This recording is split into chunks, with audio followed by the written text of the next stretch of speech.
तो ये रहे फ्रेंड्स सेकंड शिफ्ट के प्रश्न। देखिए फ्रेंड्स, फर्स्ट क्वेश्चन जो पूछा गया था, what is Intel i9 computer का प्रश्न है। इंटेल i9 क्या है? ऑप्शन में दिए गए थे, प्रोसेसर है, हार्डवेयर है, सॉफ्टवेयर है, इसमें से आपको सिलेक्ट करने थे। करेक्ट आंसर हो जाएगा कंप्यूटर प्रोसेसर। यानी दोस्तों इंटेल i9 हो गया, i3 हो गया, i5 हो गया, i10 हो गया, ये सारे क्या है? प्रोसेसर है कंप्यूटर के। तो ये करेक्ट आंसर इसका हो जाता। इसके बाद नेक्स्ट बात करें तो एक प्रश्न था ज्योग्राफी से रिलेटेड, और एक क्वेश्चन था which is the longest road tunnel in India, यानी भारत की सबसे लंबी रोड सुरंग कौन सी है। तो चेनानी नाशरी हो जाएगा। अब एक अटल सुरंग भी है फ्रेंड्स, उसकी लेंथ भी बहुत अच्छी खासी है। अब ऑप्शन में देखना था आपको कि अटल सुरंग दिया है या फिर दोनों दोनों ही ऑप्शन में दिए गए हैं। तो आप लोग कमेंट सेक्शन में जरूर बता दीजिएगा जो एग्जाम दे के आए हैं कि अटल सुरंग ऑप्शन में था या फिर चेनानी नाशरी था, और कौन सी अभी के समय में यानी कि लेटेस्ट में कौन सी लॉन्गेस्ट रोड टनल है, वो भी आप लोग कमेंट सेक्शन में बता दीजिएगा।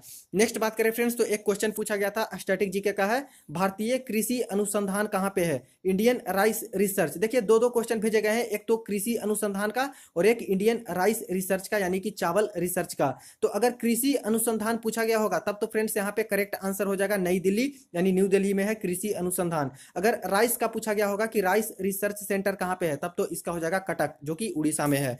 नेक्स्ट बात करें तो एक देखिए बिल्कुल सिंपल सा प्रश्न है जीएसटी का।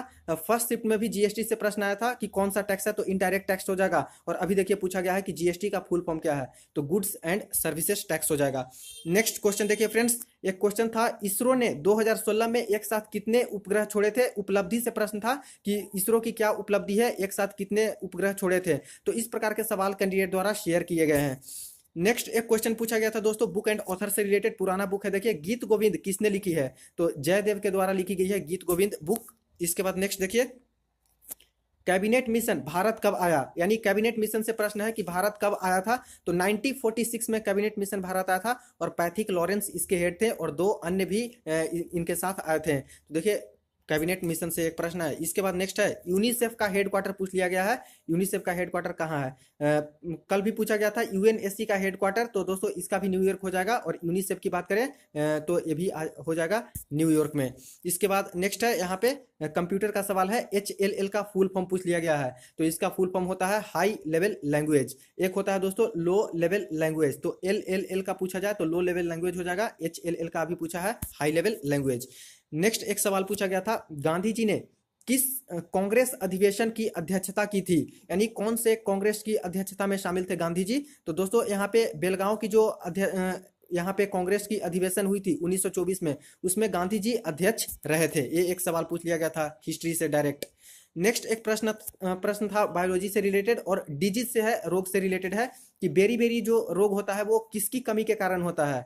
तो ये विटामिन बी की कमी से होता है बेरी बेरी रोग। देखिए फ्रेंड्स आप लोग यहाँ पे समझ सकते हो कि किस प्रकार के प्रश्न पूछे जा रहे हैं, क्या यहाँ पे इसका रेंज है। पाइथन क्या है, एक कंप्यूटर का रिलेटेड प्रश्न है फ्रेंड्स कि पाइथन क्या है। तो एक सॉफ्टवेयर है, हार्डवेयर है, इस प्रकार के ऑप्शन थे, आपको करेक्ट सेलेक्ट करने थे, तो सॉफ्टवेयर हो जाएगा पाइथन। इसके बाद एक और कंप्यूटर से रिलेटेड क्वेश्चन पूछा गया था ASCII का फुल फॉर्म, जो कि लैंग्वेज में काम आता है कंप्यूटर लैंग्वेज में। तो ASCII का फुल फॉर्म पूछा गया है, जो कि हो जाएगा American standard code for information interchange. इसके बाद नेक्स्ट क्वेश्चन देखिए फिजिक्स का सवाल था, एक ही सवाल आया है फिजिक्स से, और ये भी रेजिस्टेंस के ऊपर आया है कि जो रेजिस्टेंस है उनको सीरीज में पैरेलल में ऐड करने के लिए 1/4 ओम का 4 रेजिस्टेंस है, चारों रेजिस्टेंस का 1/4 ही ओम है, और कैसे ज्वाइन करें ताकि सबसे ज्यादा रेजिस्टेंस हमें मिल पाए। तो आपको पता होगा फ्रेंड्स कि कोई भी रेजिस्टेंस आपके पास हो, उसको अगर हम लोग सीरीज में श्रेणी में अगर जोड़ देते हैं तो हमको हाईएस्ट सबसे ज्यादा उसका इक्विवेलेंट रेजिस्टेंस मिलता है, और अगर पैरेलल में किसी को जोड़ दें तब हमको लोएस्ट यहाँ पे उसका इक्विवेलेंट रेजिस्टेंस मिलता है। तो 1/4 ओम का 4 रेजिस्टेंस था, तो इसको हम लोग सीरीज में ऐड कर देंगे, तब जाके हमें हाईएस्ट यहाँ पे उसका रेजिस्टेंस मिल पाएगा। तो 4 ही हो जाएगा और ऊपर में 4 हो जाएगा, यानी कि 1 ओम आपका नेट रेजिस्टेंस इसका हो जाएगा, और यही इसका हाईएस्ट हो जाएगा। अगर पूछा गया होगा कि हाईएस्ट कितना होगा तो 1 ओम, और अगर ऐसे पूछा गया होगा कि किस में जोड़े पैरेलल में या फिर सीरीज में, तो करेक्ट आंसर हो जाएगा सीरीज में जोड़ने पे हाईएस्ट होगा रेजिस्टेंस। नेक्स्ट बात करें तो एक प्रश्न पूछा गया था नींबू का पीएच मान क्या होगा। तो देखिए फ्रेंड्स लेमन का पीएच पूछ लिया गया है, पीएच वैल्यू तो करीब करीब 2 के आसपास होता है। आपको ऑप्शन में देखने थे कि 2.1 दिया गया है, 2.2 है, क्या वहां पे ऑप्शन है उसके अकॉर्डिंग आपको टिक लगाने थे। नेक्स्ट देखिए यहाँ पे एक सवाल पूछा गया था यूरेनियम से रिलेटेड कि यूरेनियम सबसे ज्यादा कहाँ पे मिलता है, यानी कि यूरेनियम का खाद्यान्न कहाँ पे है। तो दोस्तों खाद्यान्न कहाँ पे है यूरेनियम का, झारखंड में है, और झारखंड में सबसे ज्यादा इंडिया में यूरेनियम उत्पादित होता है। तो ये प्रश्न था। नेक्स्ट देखिए एक कावेरी जल विवाद से प्रश्न पूछा गया है, कावेरी जल विवाद किन दो राज्यों के बीच में है? कावेरी का जो जल बंटवारा है उसको लेके तमिलनाडु और कर्नाटका में काफी ज्यादा विवाद है फ्रेंड्स, बहुत दिनों से चल रहे हैं कावेरी जल विवाद को लेके। तो ये भी एक ऊपर से ही प्रश्न पूछा गया था, बिल्कुल इजी सा प्रश्न पूछा गया है। जिनका बिल्कुल अच्छे से पढ़े हैं वो आसानी से यहाँ पे सारे क्वेश्चन करके आ जाएंगे। इनमें से कौन सी नदी है जो कि अरेबियन सी में गिरती है, अरब सागर में गिरती है? ऑप्शन में दिया गया था। तो दोस्तों आपको पता है कि मैक्सिमम जो नदी होती है वो यहाँ पे बे ऑफ बंगाल में ही गिरती है, और कुछ कुछ नदी है जो कि अरेबियन सी में गिरती है, जैसे कि नर्मदा रिवर हो गया जो कि इस तरफ गिरती है, ताप्ती रिवर हो गया वो भी दोस्तों इस तरफ गिरती है। ऑप्शन दिए गए थे वहां पे आपको सिलेक्ट करने थे, अगर नर्मदा होता तो नर्मदा करेक्ट आंसर हो जाता, या फिर ताप्ती इसका हो जाता करेक्ट आंसर।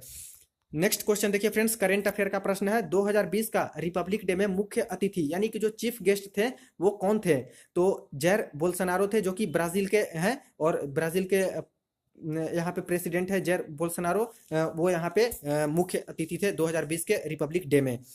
नेक्स्ट देखिए फ्रेंड्स, एक क्वेश्चन पूछा गया था बुक एंड ऑथर से रिलेटेड, और पुरानी बुक ही है, हिस्ट्री का है। हुमायूं नामा किसने लिखी है? तो हुमायूं नामा के लेखक कौन है? गुलबदन बेगम करेक्ट आंसर है। ये भी ऊपर ऊपर से प्रश्न पूछा गया। एक आईपीएल से रिलेटेड प्रश्न आया है कि हु वोन आईपीएल ट्रॉफी 2020?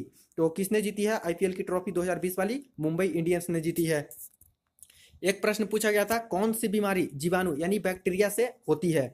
टाइफाइड दिया गया था, पोलियो दिया गया था, हेपेटाइटिस सी दिया गया था, और भी ऑप्शन यहाँ पे एक दिए गए थे। तो बैक्टीरिया की बात करें तो टाइफाइड हो जाएगा जो कि करेक्ट आंसर है। बैक्टीरिया से होने वाली बीमारी का नाम टाइफाइड है। बाकी पोलियो बात करें तो पोलियो दोस्तों यहाँ विषाणु से होता है, वायरस से होता है। हेपेटाइटिस भी आपको पता है कि वायरस से ही होता है। इसके बाद नेक्स्ट बात करें तो एक क्वेश्चन पूछा गया था who is called father of Indian constitution, यानी भारतीय संविधान के जनक कौन है? और मिनिस्टेरियल एंड आइसोलेटेड कैटेगरी की आप लोगों ने देखी होगी वहां पे जो मैंने एनालिसिस की थी, सेम टू सेम क्वेश्चन वहां पे भी पूछे गए थे, सेम टू सेम रिपीट कर दिया गया है कि भारतीय संविधान के जनक कौन है? तो डॉक्टर भीमराव अंबेडकर। ये भी बिल्कुल इजी सा सवाल है। नेक्स्ट प्रश्न देखिए फ्रेंड्स, यहाँ पे 24 नंबर क्वेश्चन, कॉम्युनल इलेक्टोरेट कब हुआ था, यानी कि सांप्रदायिक मतदाता कब हुआ था? तो डायरेक्ट डेट पूछे गए थे, तो 1909 हो जाएगा, यानी 1909 में हुआ था। मार्ले मिंटो सुधार रिफॉर्म भी बोलते हैं। नेक्स्ट क्वेश्चन है friends, Bengaluru electrical corporation of India, candidate द्वारा बस इतना ही क्वेश्चन भेजा गया है। हो सकता है कि कोई पावर प्लांट होगा उससे रिलेटेड यहाँ पे प्रश्न पूछा गया है। इसका आंसर बेंगलुरु हो जाएगा। इलेक्ट्रिकल कॉर्पोरेशन ऑफ इंडिया से सवाल एक पूछा गया था ज्योग्राफी में। इसके बाद नेक्स्ट देखिए, एक बायोलॉजी से प्रश्न था, इस प्रकार से भेजे गए हैं कि मैग्नीफेरा इंडिका किसका साइंटिफिक नाम है, यानी कि रासायनिक नाम किसका है? तो मैंगो यानी कि आम का नाम होता है मैग्नीफेरा इंडिका। इसके बाद नेक्स्ट है फ्रेंड्स, यहाँ पे नवंबर 2020 में भारत के शिक्षा मंत्री कौन है? तो देखिए फ्रेंड्स, भारत के शिक्षा मंत्री 2020 में कौन है? रमेश पोखरियाल निशंक है। और लेटेस्ट करंट यहाँ पे नवंबर 2020 का भी पूछा है, इस तरह से मेंशन कर दिया गया था क्वेश्चन में कि नवंबर 2020 में कौन है। तो देख सकते हो कि कम से कम जनवरी 2020 से लेकर नवंबर 2020 का आप लोग करंट अफेयर पढ़ के ही जाइए। करंट अफेयर का वेटेज बढ़ता चला जा रहा है फ्रेंड्स। आज 7 से 9 क्वेश्चन करंट अफेयर के पूछे गए हैं। नेक्स्ट एक प्रश्न पूछा था फ्रेंड्स, डीमोनेटाइजेशन के समय आरबीआई के गवर्नर कौन थे? इसका करेक्ट आंसर आप लोग दीजिएगा कमेंट सेक्शन में। शक्तिकांत दास होंगे या फिर उर्जित पटेल होंगे या फिर कौन होंगे? आप लोग करेक्ट आंसर इसका दीजिए। डीमोनेटाइजेशन जो विमुद्रीकरण हुए थे उस समय आरबीआई के गवर्नर कौन थे? ये सवाल पूछा गया।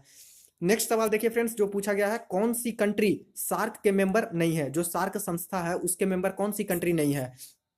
तो बात करें कि कौन सी कंट्री है जो कि सार्क के मेंबर है। अफगानिस्तान इसका मेंबर है, इंडिया भी मेंबर है, भूटान भी है, बांग्लादेश भी है, श्रीलंका भी है, नेपाल भी है, मालदीव्स भी है और पाकिस्तान भी है। तो ये सभी में से छोड़ के जो एक हो जाते फ्रेंड्स, वो इसका करेक्ट आंसर हो जाता कि कौन सा नहीं है बोला गया है।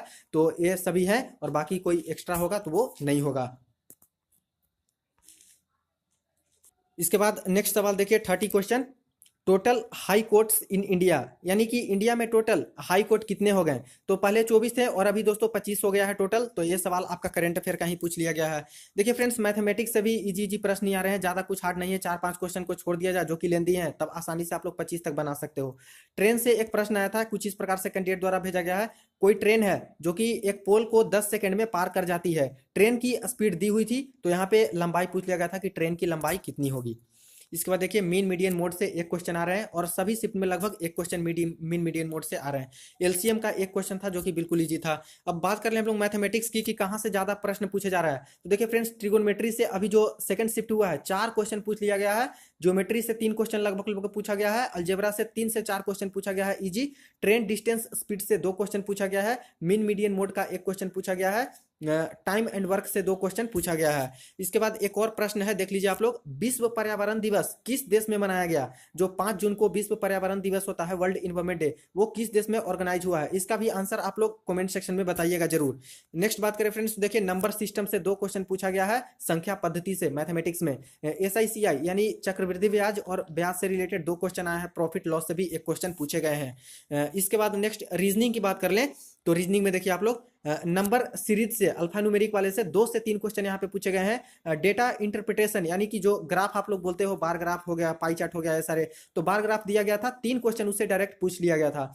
ब्लड रिलेशन की बात करें तो 2 क्वेश्चन है, कैंडिडेट बोल रहे हैं कि मॉडरेट टू टफ था, कैंडिडेट से नहीं बने हैं, तो कुछ कैंडिडेट बनाए भी होंगे ब्लड रिलेशन वाले, और टफ क्वेश्चन यहाँ पे पूछे गए हैं। इसके बाद बात करें सिटिंग अरेंजमेंट से तो 2 क्वेश्चन सिटिंग अरेंजमेंट के थे। वेन डायग्राम से भी 1 क्वेश्चन आया है, और हर शिफ्ट में वेन डायग्राम से आ ही रहे हैं। एनालॉजी सिमिलरिटी से भी 2 क्वेश्चन आए हैं। कथन निष्कर्ष से देख लीजिए 3 क्वेश्चन आए हैं फ्रेंड्स, और फर्स्ट शिफ्ट में आज का जो हुआ था 5 क्वेश्चन कथन निष्कर्ष से पूछ लिया गया था। तो इस प्रकार से दोस्तों आप लोगों ने एनालिसिस देखा सेकंड शिफ्ट का। अगर बात करें हम लोग गुड अटेम्प्ट की, तो जो कैंडिडेट 75 से लेके 80 के आसपास यहाँ पे अटेम्प्ट करके आए हैं और एक्यूरेसी जिनकी अच्छी खासी है, तब दोस्तों यहाँ पे आज के सेकंड शिफ्ट का गुड अटेम्प्ट माना जाएगा। बात करें हम लोग फर्स्ट शिफ्ट की, तो फर्स्ट शिफ्ट में थोड़ा लेवल टफ था फ्रेंड्स, वहां पे 70 से 75 तक भी बना है, उनका भी अच्छा खासा है, लेकिन अभी 75 से 80 तक जो सोल्व करके आए हैं उनका अच्छा खासा स्कोर माना जाएगा। तो फ्रेंड्स वीडियो को शेयर कर दीजिएगा, कोई क्वेरी हो कमेंट सेक्शन में पूछ सकते हो, और बेल बटन जरूर दबा दीजिएगा पल पल की अपडेट के लिए।